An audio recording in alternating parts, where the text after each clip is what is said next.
comes to my attention that I am really bad at keeping promises about video content. So I owe you guys 4 videos because I didn't do them during the regular season in the last 2 weeks. This is because of EULCS playoffs interfering, so for now I'm just going to make a promise that I'll do one today, tomorrow, and the next day, because OAU playoffs don't really get in the way, and that means that I'll owe you just one more, which I'll probably definitely do something for the final, because I don't have to actually watch any games that week. Like, why is... My mind is blown by how bad the LPL scheduling is, right? You have boom, boom, boom, boom, boom, boom, boom, boom, playoffs, promotion tournament, playoffs, promotion, all the way through semifinals. Then you have an entire week with nothing, and then you have the final. They've done this before, several times. It's really annoying, and it's terrible scheduling. And Hart said, you know, I actually think the game quality is worse because of it, which I totally agree. The game quality is going to be worse because you're not going to see as much mind gaming or as much emphasis on picking things. And I actually said this at the start of the split, that I think that more research and more prep work would be emphasized if the LPL would space out their playoffs. You can actually do this, you know, space out your playoffs. At least do something where you're starting on Wednesday, taking a day off, you know, having a couple days of promotion, doing another series, take another couple days off, another couple days off. You can still have your final last week. There has to be something with scheduling with the normal venue. It's really obnoxious. Anyway, this has been a long enough rant. Today we're going to talk about 3 things. The first thing is going to be LGD Gaming and why I think they weirdly shot themselves in the foot in the final series, and why a lot of people have been saying like random shit about Marin's Gnar and all this other stuff that they did wrong, which is what lost them the series, but I don't actually think it had anything to do with picking Gnar. Maybe it had some things to do with picking Gnar, because Maokai is a really good pick. But I don't think it had anything to do with picking Gnar, no. I'm going to talk about Tabe. This is going to be mostly a historical thing, because there's a lot of interesting history between IG and Tabe that I think people are overlooking. And finally, we'll talk about Dade coming to QG, and some of the QG rumors and issues, which I'll talk about more freely because not many people watch this anyway. Watch, now that I said this, like, they'll cut that part out of the video and it'll be front page on Reddit. It's kind of something a little extra to discuss, like break down some of the rumors, with the caveat that they are definitely rumors. But that'll be something to talk about for people who like these videos, to break down some of the rumors, just so that everyone knows the context of the Chinese community and what's been going on with that. This is the more game-oriented part, because we're going to talk about a lot of the stuff that happened in the games, some of the problems with LGD and what they're going down. So first of all, if you've read any of the interviews with LGD or anything that I've done or watched any of the games at all when they've been running, you know that Amy likes to gank top a lot. They gank top a lot, and so people, because of this, have said that LGD aren't adapting well to the patch, you know, because they're ganking top, and this is a top tank meta. I actually think it's fine to gank top in a top tank meta. I think it's really good, because some of these tanks, like Maokai, like Echo, if they get super far ahead, it doesn't matter if they're tanks, they still do a ridiculous shit ton of damage for no reason, because they're broken. And you can't kill them, so ganking for tanks is actually super good right now. So, seems like, and guess who loves to play tanks? Marin loves tanks. They're his favorite. Remember his Maokai stats? Because Maokai stats are impressive, right? No. Maokai stats are not impressive.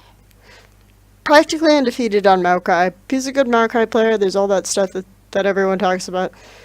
So, and Amy awards for him. If you watch like every game, Amy is the one who places division top, so that Martin can place however you want. They're always on top side. Because of this, though, I actually think LGD's TP's calls are really bad. And so this is why, to me, they lost the first game. Because if you remember what happened in the first game, Amy actually ganked top, and we're not talking about top here, we're talking about the duo lane. Instead of ganking for Marin initially, which LGD don't typically do anymore. And they got the first kill, but then Lung's teleport was much more on point and much more timely. Vici are much more used to these bot lane skirmishes, because they do tend to gank for their bot lane a lot. And this isn't because their bot lane are their carries. This is because if you don't gank for the bot lane, they'll probably just feed 2v2 straight up. They're awesome that way. Dandy was very polite about it. He said that I think that if I gank bottom, this is 2 people getting ahead instead of 1 if I gank for a solo lane. I'm pretty sure that's code for my bot lane are boosted and will die 2v2 if I don't gank for them. Amy goes top. Because Dandy's usually around bot, he was there for the counter gank. They get the counter gank, then Long has the really good TP because Vici are used to playing like this. And they get the top lane and they snowball ridiculously. Then they do another counter dive against Marin. So I actually think problem was that LGD weirdly this game were not playing around Marin. They were trying to gank bottom. I think that historically the only tournament in which bottom priority has worked for LGD is actually the LPL playoffs last summer. One series against EDG when they had bot priority and it works. And the reason for this is because I think woes is the kind of player that needs to be ahead. I think that LGD now have 2 solo laners that you have to gank for because they aren't self-sufficient players. They kind of need attention. Getting woes ahead is great because it opens up the map for you. He'll start to roam. He'll do a bunch of stuff with his lead. Getting Marin ahead can be really good because he'll pressure his matchup a lot, but their TP coordination hasn't been the best, and other things like this have been flaws for LGD. So I think that taking the fights to Marin's lane or taking the fights to the lane where you're expecting someone to TP from is ideal for LGD, and they did not do this. So all these factors to me indicate that this meta is fine for LGD. It's just that, and of course, they've been playing tank server meta all the time. That's what they've been playing in LPL, and they have a 7-game win streak with it. It's not like they didn't adapt the meta. They know what the meta is, and they play the meta, except for some reason in this series, they didn't play the meta. They didn't play their style. They didn't do anything. It was weird. I don't know if they scrimmed Vici recently, and Vici didn't work. Because here's one thing that I think Vici do really well, and that's push out their solo lanes. This is what they do really well. They pick picks that push solo lanes really effective. They pick Lulu, they pick all these other Azir, sometimes not as good, you know. They pick all these picks that push out the solo lane. Nautilus, they really like Nautilus to allow for jungle invades. That's great. LGD also like to do this. They like to control the jungle. They like to be able to push out their bot lane and roam with their bot lane as a duo. And they like to be able to push out their mid lane so that Amy can get vision control to set up for top lane ganks really well. So, to push out the mid lane as aggressively as LGD like to do, you need certain picks. Azir and Varus. Pretty much Azir and Varus. So, this was one of my criticisms of them, is that I'm not really sure where you go without Azir and Varus. You could say Corki maybe. I don't think Corki's that good anymore, and I don't think Corki's Wayless's Corki's that good. Maybe TF.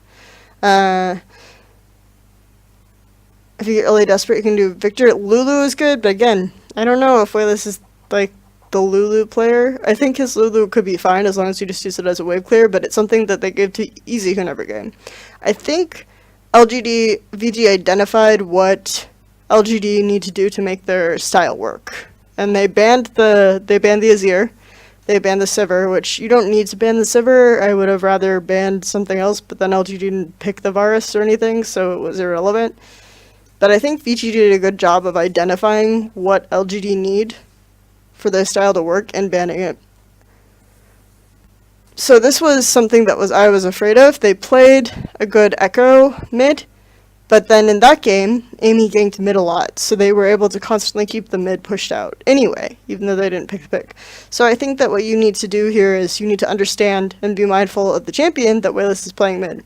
So after the first game, let's talk about the terrible thing that happened to their draft, given what I just said.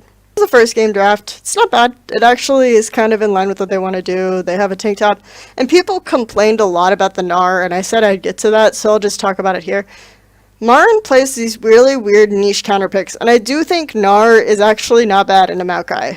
and I can see why he picked it there. They saved, again, top for last pick, like they like to do, and they thought, oh, okay, Gnar counters Maokai. Gnar is one of those weird champions that Marn really likes in his pool. If Marn can get an advantage and get snowballed, he can actually bully the Maokai with his range. That didn't happen because they didn't gank top, right?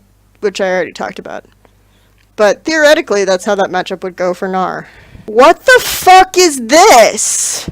I mean, I get, okay, your Azir was banned. Cool. Pick Varus. Varus is actually open here. I guess Varus isn't that great with Lulu, and if Varus isn't mobile, so if he's pushed far forward, he can get attacked by the Graves. But Kassadin? You honestly think Kassadin is good against Graves Lulu? I can't with this right now, and they have an Ezreal. Luckily, Endless is boosted, so this game, LGD were able to win because Ezreal, for some godforsaken reason, Flame Horizon Lucian, because Endless is that bad. LGD played to top side, and their bot lane just took care of themselves. This is why you don't gank LGD's bot lane, because they're gonna win no matter what. PYL and Emperor that good. They'll just even if they can't win the lane, if their matchup is really bad, they'll just push out and they'll go roam and they'll kill your jungler and they'll come back and they'll kill the bot lane. Like, there aren't dual lanes in LPL good enough to punish Imp and PYL. So that's why you don't gank for them. It's just a waste of time. They'll do it without you. Game 3! I'm being really loud, I should be quiet. Why is Kassadin here? Why is this Ezreal? Why is Gnar? Okay, Gnar is fine. They first pick Maokai. Same logic. Whatever. Kindred, fine. Kindred is good. Aggressive. I don't think Amy's Kindred is bad. Actually, in this fight, his ults were super on point. Like, his ults are really good. I don't get... Okay. You lose control of the map when you pick Kassadin. I'm just gonna break this down right now. Why people have been complaining about the Kassadin picks in Europe and then in this series is because when you pick Kassadin right now, you lose control of the map.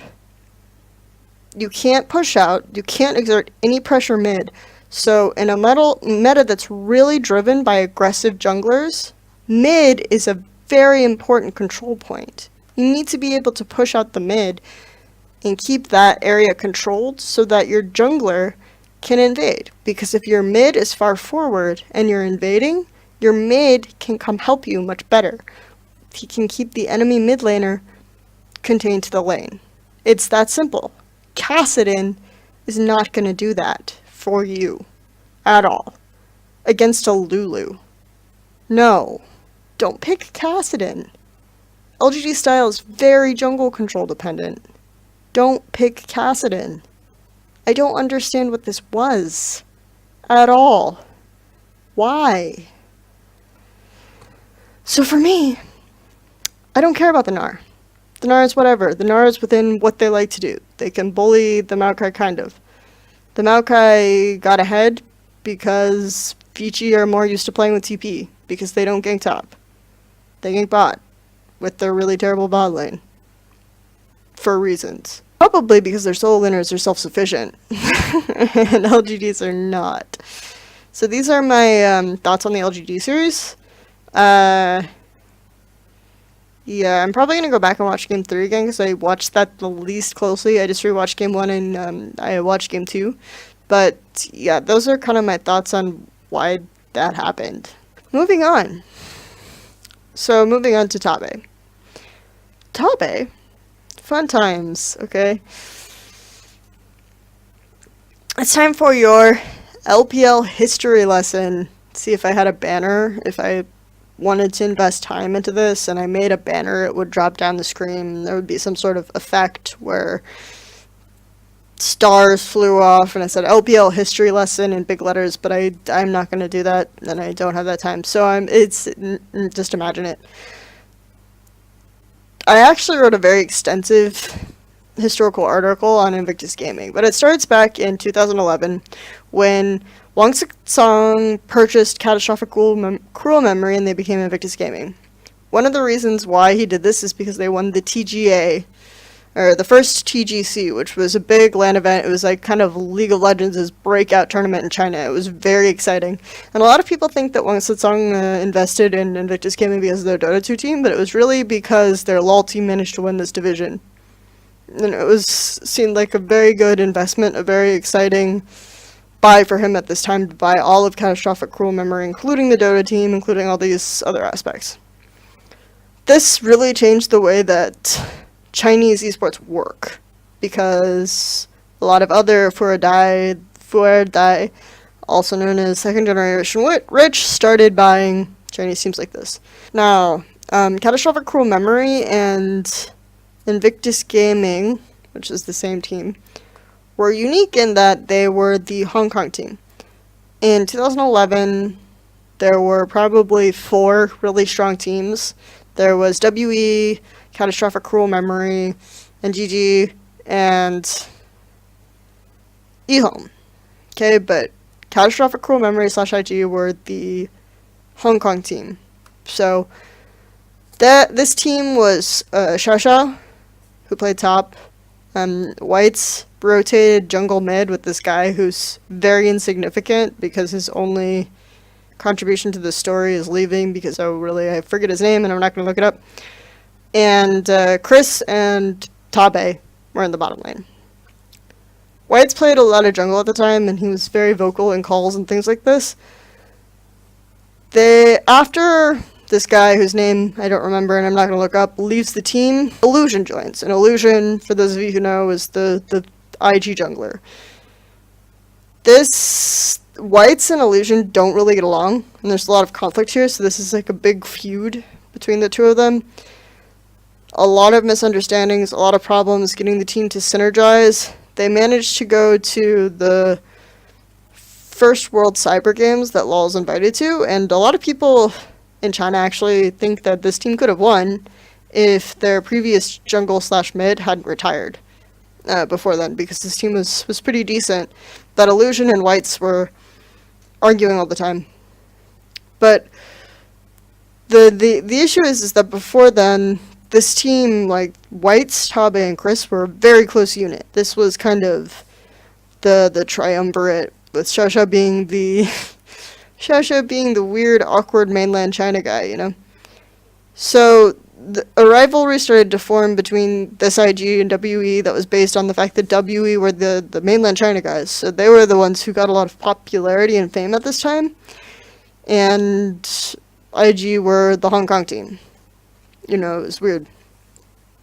But because of this kind of identity, is you really see this bond and this history form between Tabe, Whites, and Chris. It goes on for quite some time.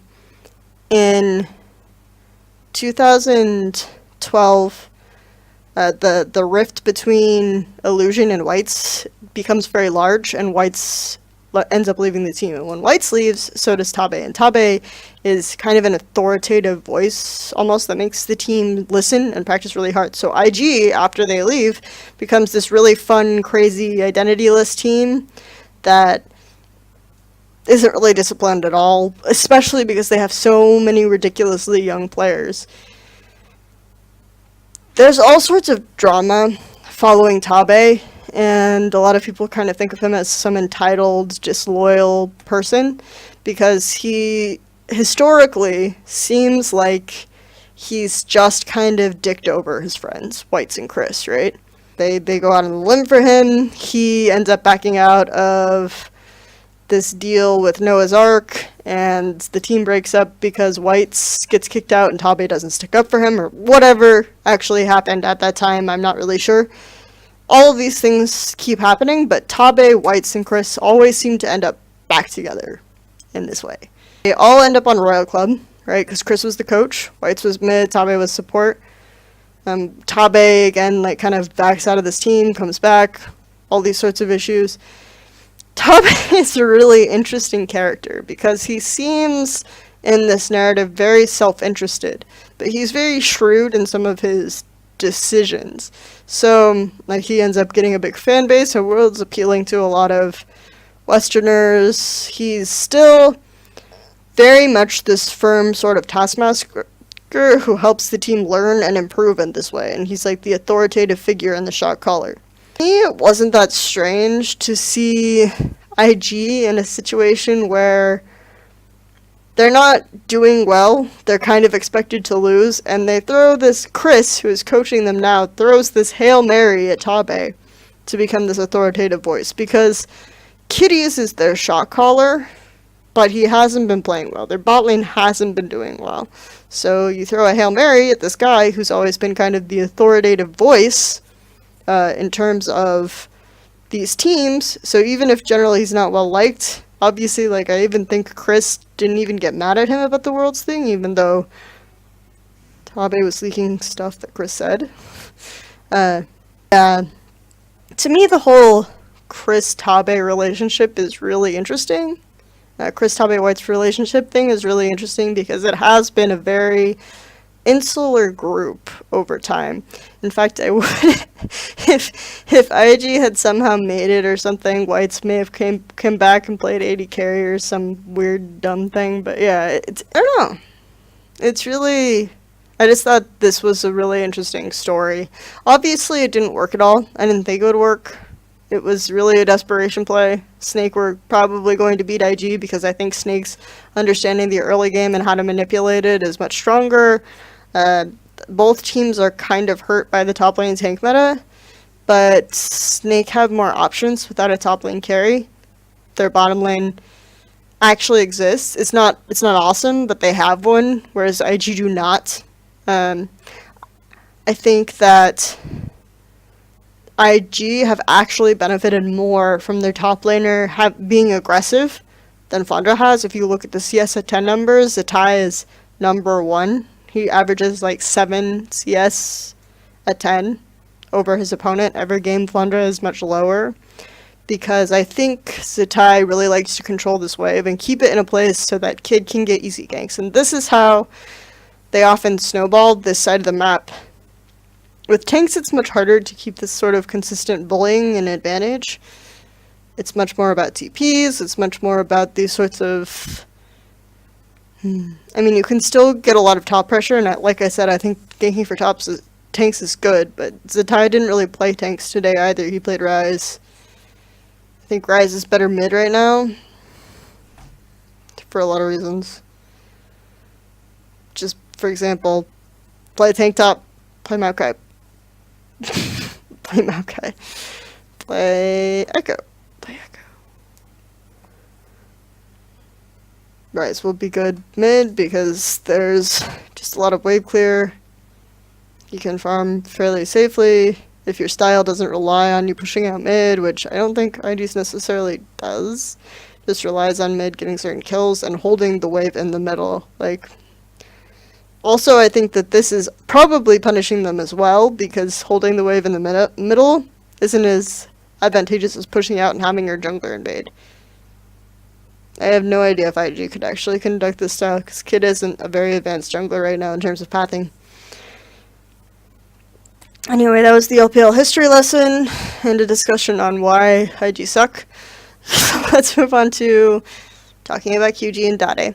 Obviously, QG didn't play today. They're not going to play until semifinals because they got bye after having this super undefeated week.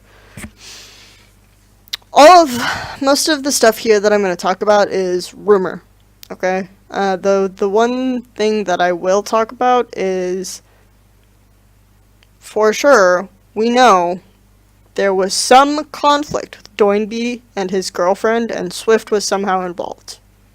That's all we know, for sure. Linko has come out and said, to me, he said there was a problem with Doinby because of something Doinby did. I felt that the team could not continue playing in this way. This is something, so we had to use a sub-mid laner. This is something that Linko has said. So, this is all official stuff that has happened. The initial rumor that came out was that Swift had slept with Doinby's girlfriend. I don't even necessarily think this is true anymore, but for a while, this was a very predominant rumor. That Doinby and Swift couldn't get along or couldn't resolve this problem because Swift had slept with Doinby's girlfriend. Doinby and his girlfriend actually live in a separate apartment. They're very close. When you look at it more, it's a lot of people started saying, I think there was more a conflict where Doinby and Swift were at odds over his girlfriend. Now, there have been a lot of instances in the past where teams have had fights about a player not focusing enough on the game and instead paying too much attention to his girlfriend. This is in W Academy between SMLZ and Ari. Of energy, Jing actually ended up getting a girl pregnant. Name has said that Jing's mentality wasn't very good at the time, so he didn't think that the team could actually qualify for Worlds. So Sunshine made this video, which is very timely, about this issue of girlfriends and how EDG does not allow their players to have girlfriends if they're on the main lineup. You have to play a sub-roster on the sub-roster if you have a girlfriend. Some people have said they don't think this is true, you know, because they think that EDG players have girlfriends. People say everyone knows Clear Love is seeing someone, but the joke there is that he's dating Aaron. The point is that I think there is a lot of point in this. I'm not saying that players shouldn't be allowed to have girlfriends. I'm saying that a lot of times League of Legends players are really young, and there's this mentality towards, if you're going to be good at the game, you have to focus all of your thought and energy into playing the game. And if you really want to compete with Koreans, if you want to be as good as a Korean player in LCK, who is at the top of the ladder, then you have to spend all of your attention on the game. I think this is reality. Like, you don't have time for a girlfriend.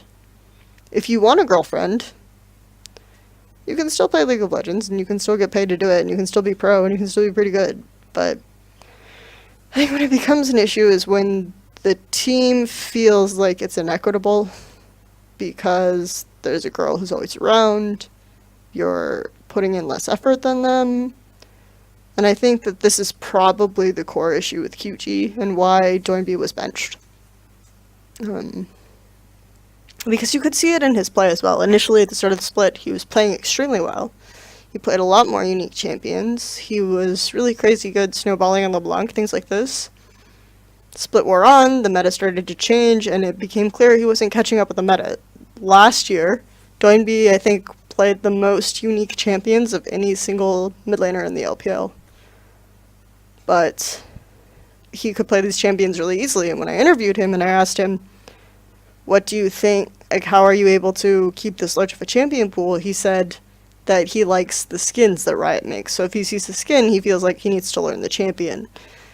Just this sort of need to play more champions and to become proficient is something that we see wane over time. He posts more selfies with his girlfriend, so it's easy to kind of conclude, to see where this conclusion is drawn and why the community kind of feels like there was this big conflict between Swift and Doinby over the girl. We are pretty sure that it was related to the girl, we just don't know how completely. So this is the Doinby issue. Dade.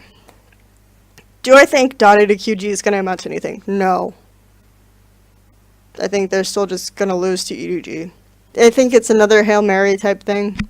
Obviously, if they do well, then maybe QG will actually sign Dade on a more permanent basis. Maybe he'll want to stay, but I think Dade doesn't really care that much anymore either, to be completely honest. He didn't play on Masters 3 like he cared much.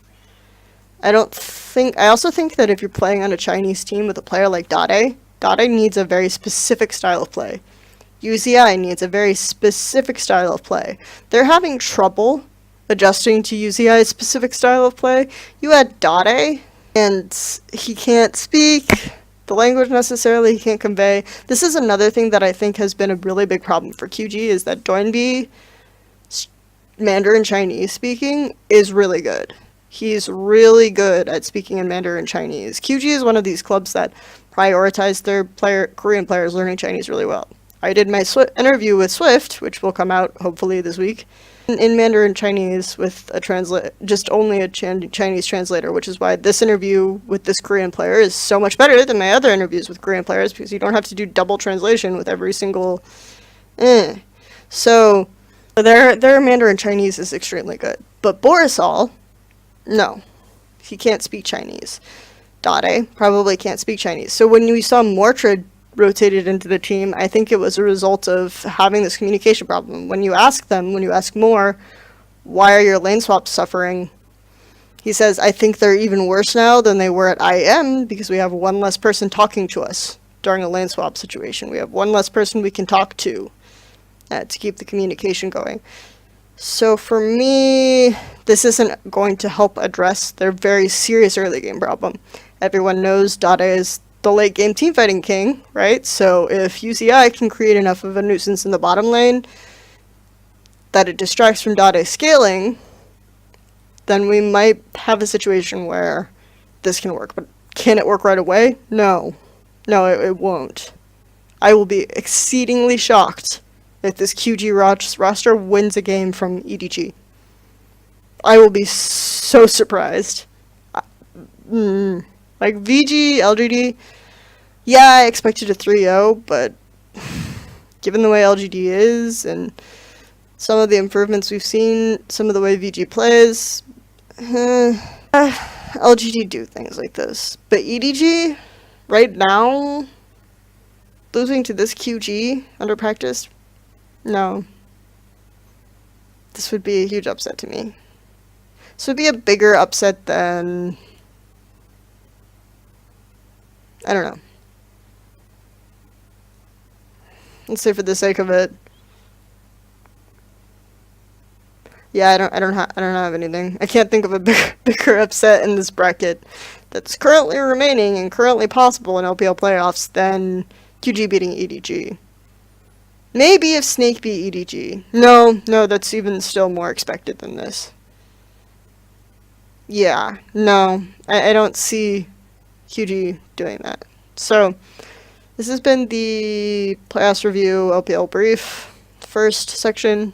I'll be back tomorrow to talk about OMG versus EPA, HYG versus M3, and preview the next round of playoffs.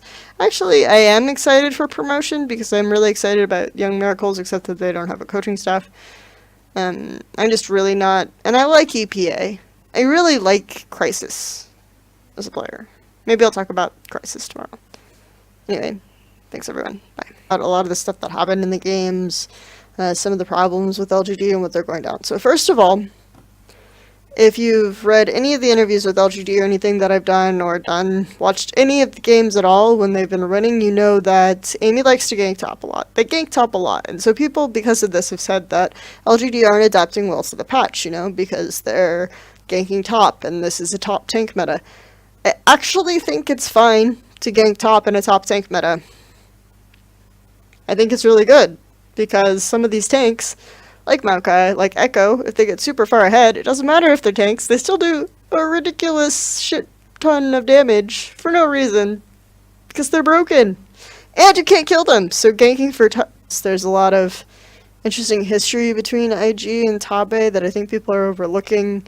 And finally, we'll talk about Dade coming to QG and some of the QG rumors and issues, which I'll talk about more freely because not many people watch this anyway. Watch, now that I said this, like, they'll cut that part out of the video and it'll be front page on Reddit. It's kind of something a little extra to discuss, like, break down some of the rumors with the caveat that they are definitely rumors. But that'll be something to talk about for people who like these videos, to break down some of the rumors, just so that everyone knows the context of the Chinese community and what's been going on with that. This is the more game-oriented part, because we're going to talk about, it comes to my attention that I am really bad at keeping promises about video content. So I owe you guys 4 videos because I didn't do them during the regular season in the last 2 weeks. This is because of EULCS playoffs interfering, so for now I'm just going to make a promise that I'll do one today, tomorrow, and the next day, because OAU playoffs don't really get in the way, and that means that I'll owe you just one more, which I'll probably definitely do something for the final, because I don't have to actually watch any games that week. Like, why is... my mind is blown by how bad the LPL scheduling is, right? You have boom, boom, boom, boom, boom, boom, boom, boom, playoffs, promotion tournament, playoffs, promotion, off, another couple days off. You can still have your final last week. There has to be something with scheduling with the normal venue. It's really obnoxious. Anyway, this has been a long enough rant. Today we're going to talk about 3 things. The first thing is going to be LGD Gaming and why I think they weirdly shot themselves in the foot in the final series, and why a lot of people have been saying like random shit about Marin's Gnar and all this other stuff that they did wrong, which is what lost them the series, but I don't actually think it had anything to do with picking Gnar. Maybe it had some things to do with picking Gnar because Maokai is a really good pick. But I don't think it had anything to do with picking Gnar, no. I'm going to talk about Tabe. This is going to be mostly a historical thing, because all the way through semifinals, then you have an entire week with nothing, and then you have the final. They've done this before, several times. It's really annoying, and it's terrible scheduling. And Hart said, you know, I actually think the game quality is worse because of it, which I totally agree. The game quality is going to be worse because you're not going to see as much mind gaming or as much emphasis on picking things. And I actually said this at the start of the split, that I think that more research and more prep work would be emphasized if the LPL would space out their playoffs. You can actually do this, you know, space out your playoffs. At least do something where you're starting on Wednesday, taking a day off, you know, having a couple days of the promotion, doing another series, take another couple days off.